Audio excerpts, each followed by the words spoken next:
कर दीजिए और जी जान से बीपीएससी की तैयारी में लग जाइए। और वरीयता क्रम में ये सबसे ऊपर होने के कारण ये पद काफ़ी महत्वपूर्ण होता है और ये पद के जो वर्क कल्चर है वो काफ़ी विस्तृत है। और आप लगभग यूं समझ लीजिए कि आप जितने भी जिला के सब डिवीजन के अंतर्गत जितने भी विभाग हैं वो सबका आप हेड होते हैं। मतलब एसडीएम जो होता है वो सबका प्रमुख होता है, प्रमुख प्रशासनिक पदाधिकारी होता है।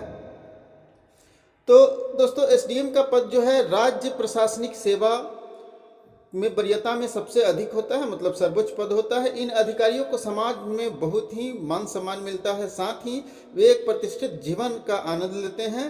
प्रत्येक राज्य प्रशासनिक सेवा आयोग अधिकारियों के चयन हेतु लिखित परीक्षा लेता है जो बीपीएससी के द्वारा ली जाती है। ये तो आप लोग अच्छी तरह जानते ही हैं। और एसडीएम का पद जो होता है वो काफ़ी जिम्मेवारी भरा होता है, क्योंकि इनको जो होता है वो बिहार सरकार के सभी जितने भी कार्यक्रम हैं उसे लागू करना होता है। साथ साथ बिहार सरकार की नीतियों को जनता तक पहुंचाने का काम एसडीएम के द्वारा ही किया जाता है। और इनका जो कार्य है एक निश्चित नहीं है, एक अथाह समुद्र जैसा कार्य है इनका। और समय का भी कोई पाबंदी नहीं है, इन्हें 24/7 तैयार रहना पड़ता है वर्क करने के लिए। तो इस पद को कोई निश्चित कार्य समय नहीं है, क्योंकि अधिकारी को समय ड्यूटी पर तैयार रहना पड़ता है, हर समय ड्यूटी पर तैयार रहना पड़ता है, मतलब 24/7 ड्यूटी करना पड़ता है।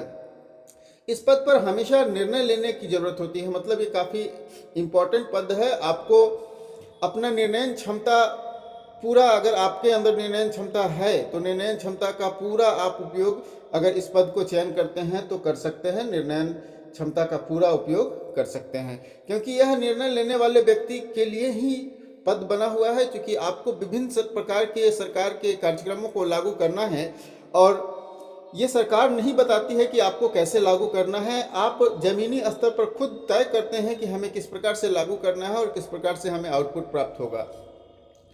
तो इस क्षेत्र में प्रशासन के मामलों की देखभाल भी इन्हीं की जिम्मेदारी होती है। और यह एसडीएम एक संवेदनशील क्षेत्र में तैनात हैं, उसे और अधिक सतर्क रहना पड़ता है। मतलब वैसे एसडीएम जो संवेदनशील क्षेत्र में तैनात रहते हैं उनको काफ़ी और सतर्क रहने की ज़रूरत होती है।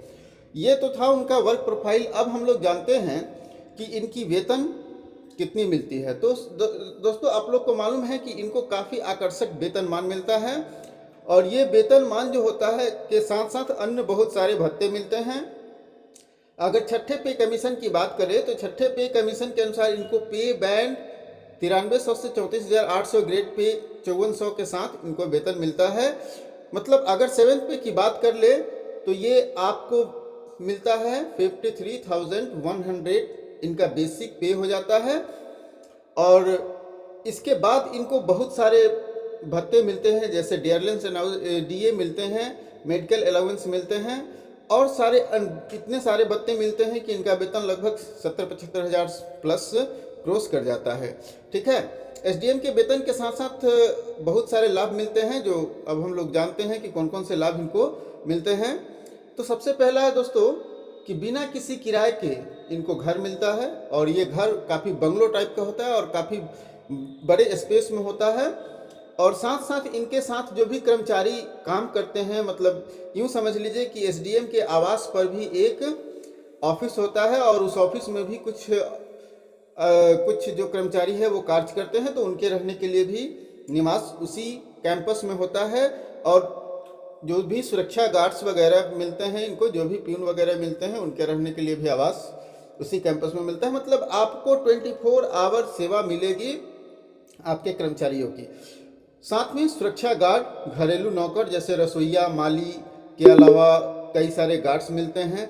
उसके बाद आपको आधिकारिक रूप से एक वाहन प्रोवाइड किया जाता है, गाड़ी दिया जाता है और उसके चालक भी आपको मिलते हैं। टेलीफोन कनेक्शन मिलता है जिसकी आप जितने चाहें बात कर सकते हैं, क्योंकि इसकी सारी बिल जो है वो सरकार भरती है। इसके अलावा आपको मुफ्त में बिजली मिलता है, मतलब बिजली बिल का भुगतान भी सरकार ही करती है। उसके बाद आप राज्य भर में कहीं भी आधिकारिक सेवा पर जाएंगे तो आपको उच्च श्रेणी के आवास से लेकर बहुत सारे भत्ते भी प्रोवाइड किए जाते हैं। आपको अगर चाहते हैं कि मैं छुट्टी लेकर और अच्छे एग्जाम की तैयारी करें तो आपको यहाँ अवकाश की भी सुविधा मिलती है, साथ साथ पेंशन की भी सुविधाएं हैं। तो ये बहुत सारी अच्छी सुविधाएं हैं जिससे इस पद को आकर्षक बना देता है। अब हम लोग चलते हैं कि भाई पदोन्नति के क्या अवसर है।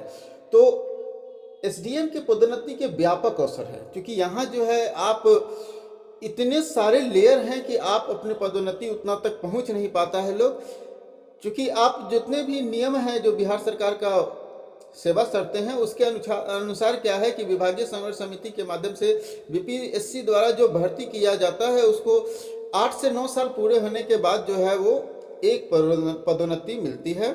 मतलब आप एसडीएम से पदोन्नत होके सीनियर एसडीएम बन सकते हैं। मतलब बड़ी उप समाहर्ता से आपको बड़ी उप समाहर्ता बनाया जाता है, जो जिला लेवल पर एक पद होता है बड़ी उप समाहर्ता का। उसके बाद आपको डीडीसी और डीडीसी के बाद आप आईएएस बन सकते हैं। मतलब आपको अगर आपकी सेवा काफ़ी अच्छी रही और रिकॉर्ड आपका अच्छा रहा तो आपके 10 से 12 साल में आपको आईएएस संवर्ग में पदोन्नत कर दिया जाता है। मतलब आपको भारतीय एडमिनिस्ट्रेटिव सर्विस के संवर्ग में पदोन्नत कर दिया जाता है। तो पदोन्नति के भी काफ़ी अच्छे अवसर हैं।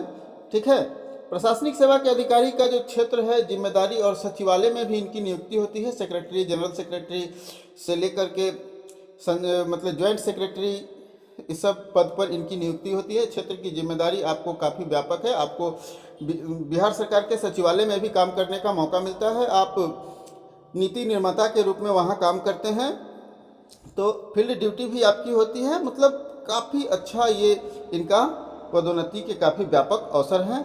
कुछ अधिकारी जो है राज्य सचिवालय के पद पर भी कार्य करते हैं। सचिवालय के अधिकारी योजना बनाते हैं, मतलब आप नीति निर्माता हो जाते हैं, सरकार की योजनाओं को बनाते हैं, सरकार की नीतियों को तैयार करते हैं और पूरे राज्य में इसे लागू करने में आप मदद करते हैं। ठीक है, राज्य सचिवालय में पद प्राप्त करने वाले अधिकारी भी काफ़ी, उनको भी वहाँ भी काफ़ी पदोन्नति के अवसर होते हैं। ठीक है, उम्मीदवारों को एसडीएम के वेतन, अन्य सुविधाओं और प्रशासनिक अधिकारी के रूप में पदोन्नति के तरीके के बारे में जानकारी आप जान चुके हैं। अब अधिकारियों को मिलने वाले लाभ, वेतन अलग अलग होते हैं, क्योंकि जैसे जैसे आपका वर्क प्रोफाइल बदलेगा, पद बदलेगा, वैसे वैसे आप यूँ समझिए कि आप एक ऐसे पद पर काम कर रहे हैं जिसका व्यापक आयाम है। आप किसी भी पोस्ट पर तैनात किया जा सकता है एज एसडीएम। तो ये काफ़ी अच्छे पद हैं और बिहार सेवा संवर्ग में ये काफ़ी सबसे अच्छे पद माने जाते हैं। अधिकारी